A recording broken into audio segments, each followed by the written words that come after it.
On Radio Zindagi 1550 AM, I'm RJ Vijaya. Welcome to another thought-provoking edition of Neurodiversity with Dr. Banerjee, brought to you by Landmark College, supporting neurodiversity with education.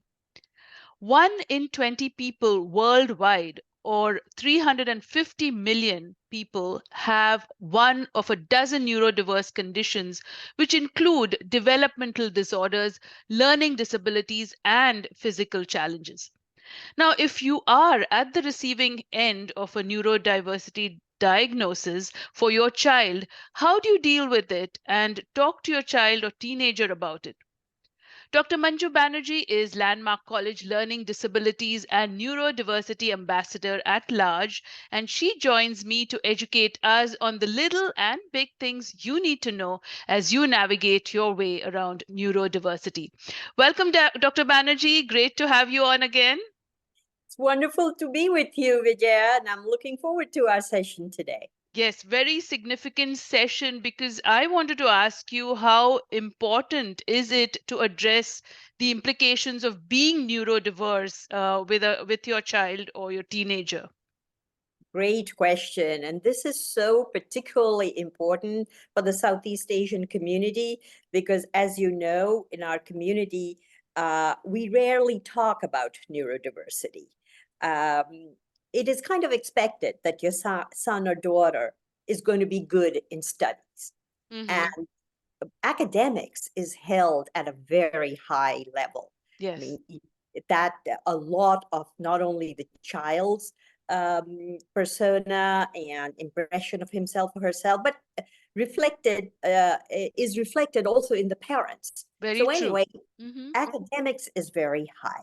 And if you're not doing well in academics, you're either lazy, disorganized, or as we know, spending too much time with the wrong friends Mm-hmm. or too much time on video games. Yeah. So it's really important to have this conversation so that it is not a mystery. Mm-hmm. What I want to start by saying is that many parents believe that if your child or daughter is not doing well in school, it means they're not studying hard enough. Yeah. And they equate studying harder with more time on Mm-hmm. study. So what we will do is things like, okay, you can't go out with your friends today, you have to sit down and study. Yeah. Or you can't get XYZ because you need to study. And Everything else can wait. It's like study, study, exactly, study. Mm-hmm. exactly. It gives a negative connotation Yeah. to study. So it's extremely important to have this conversation and kind of share that doing well in academics by the standard metrics like grades is not the only criteria. Mm-hmm. It's really important that we talk not only to the child who is neurodiverse, but also to siblings. So siblings can understand what the struggles or challenges may be with a particular son or daughter or a brother or sister. Yeah. So bottom line, it's really important to have this conversation, not sweep it under the rug, but equally important to not link studying harder with spend more time on studying and make studying a negative feeling. Mm-hmm. Absolutely. Very well put. And folks, if you are just joining us, you're listening to our conversation on neurodiversity with Dr. Banerjee, the foremost subject matter expert. And this show is brought to you by Landmark College, empowering students, transforming education. That's Landmark College, a community designed exclusively for students who learn differently, including students with a learning disability like dyslexia, ADHD, autism, or executive function challenges.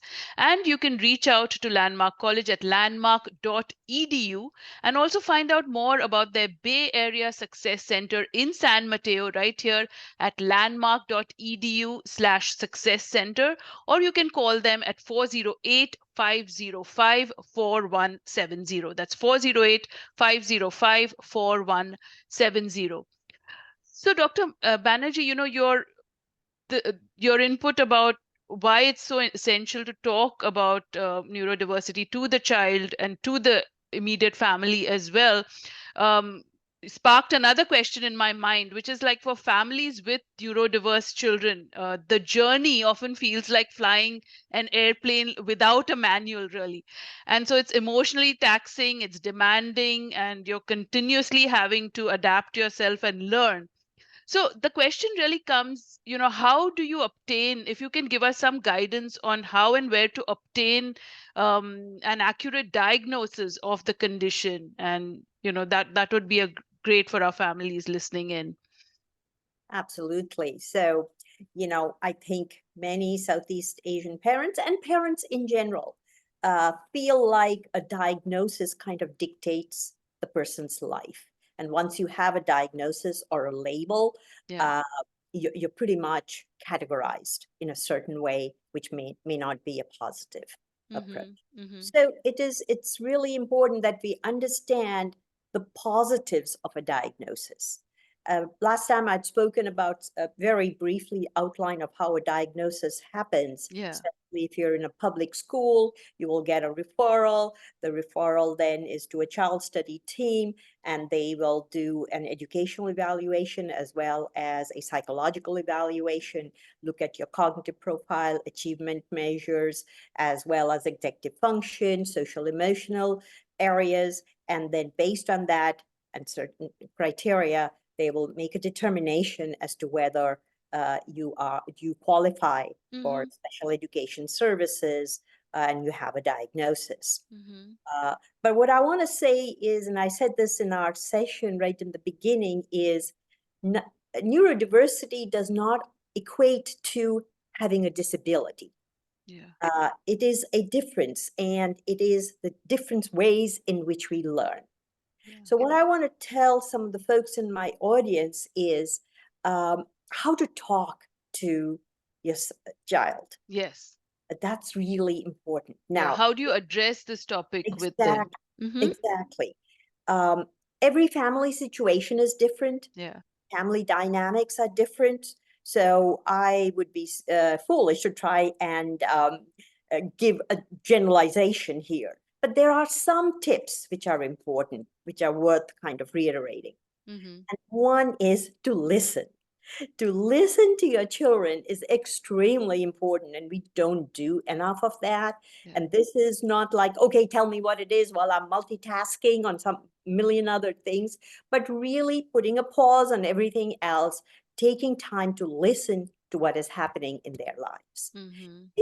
Think about how you learn, and how you learn is maybe different from the way your parents learned. Yeah. And so your child's approach to learning may be quite different. I'll share a little example. My kids are not here, so I can share that. My younger daughter would always study sitting on the bed with a phone in her ear. Oh. And we would have like epic battles over this. Hmm. One day she finally said, Mom, can you argue with my grades? They seem to be okay, right? Hmm. And I thought to myself, and I said, yes. Yeah. So, be flexible about study times and location. Mm-hmm. Um, every everything doesn't have to become a battle. Yeah. Really important, especially when we're talking about neurodiversity. Bottom line, find ways to build your students' self-esteem. Uh-huh. That is so important. Our Critical. critical Yeah. self-esteem starts developing very early, around Yes. age 5 and on. Yeah. And as we experience the academic journey for neurodiverse individuals, their self-esteem starts getting smaller and smaller. And that creates disengagement. You don't want to learn, you don't Yeah. want to take tests, and that's a difficult place to then come back from.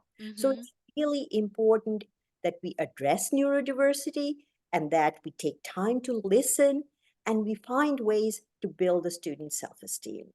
But it's also when you talk about that you don't have to label, I mean, label people. It's like different strokes for different folks, and how they're learning and approaching learning. And these labels tend to also create that kind of uh, you know, uh, effect on your self-esteem, right? Yes, so how the family addresses a label. Within the family, is really important, because that will guide whether you feel a negative perception of a Mm-hmm. label, Yeah. or whether you are fine with it. And Yes. being different can be fine and is fine. Mm-hmm. So I think one of the things we need to do is to look at learning differences as, in the broader scheme of things, as not being a negative approach, but rather something that can be powerful. Yeah. But you have to start by accepting it within yourself and within your family. Mm-hmm. Once that happens, then the student has the self-confidence and self-determination to self-advocate for themselves and speak out in the broader public. Mm-hmm. Yes, absolutely. So, folks, we're talking to Dr. Manju Banerjee, Landmark College Learning Disabilities and Neurodiversity Ambassador at Large, on our dedicated series Exploring Neurodiversity. It's brought to you by Landmark College, providing personalized assistance not found at most traditional colleges, degree programs for students, and professional training for educators as well. For more information, be sure to check out landmark.edu, and of course landmark.edu/success center for the Success Center in San Mateo, right here in the Bay Area. Their number is 408-505-4170. That's 408-505-4170. And Dr. Banji, I'm so delighted that while Landmark College has its headquarters in Vermont, but then they have this Success Center right here in the Bay Area as well.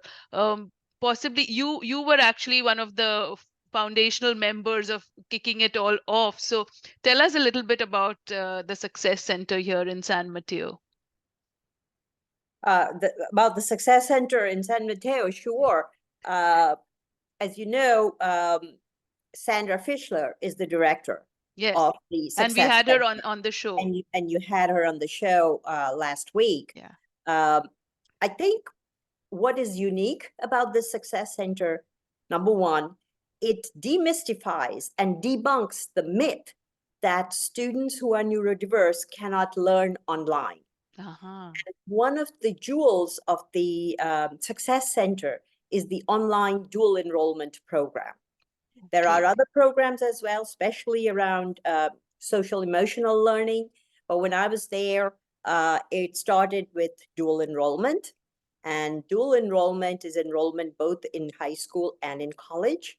So it is a tremendous point of pride for students who are neurodiverse to be able to tell their cousin or Yeah, to tell their aunt, I'm taking a college course. yeah. And what makes these courses unique is that they are structured in a way to support executive function challenges. And I'll talk about executive function in the next session, I think. Yeah. Mm-hmm. But that is great. So it's dual enrollment, meaning it is you can do it both in high school and in college? Well, the course offers you credit, college Uh-huh. credit. Okay. You're taking it while you're in high school. So these Yeah. are for high school, rising juniors and seniors. Yes. Uh, Yeah. yes, so Yeah. that's, And also it's in person and online as well, right? is Both. correct. Mm-hmm. That Excellent, excellent. So, folks, again, if you want to check out this great resource right here in the Bay Area, call 408-505-4170, or just log on to landmark.edu/success center, and you'll find them hand holding you through the process if you are the parent of a neurodiverse child individual. There's help to be had and help to be found. And so, Dr. Banerjee, back to our conversation on talking to your child or about this condition. Can you share some of the research on neurodiverse students, and can understanding that research possibly help parents understand their child's challenges? absolutely. This is the fun part, because research is really shining a light on the path forward. Yeah. And I'll share, I think, about two research studies. They're not they're not current, but Mhm. the findings have implications Okay. for how we learn. So Hmm. the one thing is, I want to start with teenagers, and I want to talk about the teenage brain. The teenage brain has certain unique properties. Hmm. For example, brain plasticity or synaptic plasticity is how we learn. As Yeah. our neurons connect and they get firmer, we learn. That's how Yeah. we do that. What we know is that teenage brains are more sensitive to stimuli than to adults. Uh-huh. So here's the interesting part. The teenage brain, the teenage years are primed for learning. That is the time we are quick to pick up things. We are quick to learn information. We have great memory for things. As we get into our senior Like a years, sponge. Mm-hmm. it's like a sponge. Yeah. And yet, our brain is still not fully developed. Uh-huh. So, as a result, we often see teenagers engaging in risk taking behaviors. And we have to be aware of that and understand where that is coming from. Mm-hmm.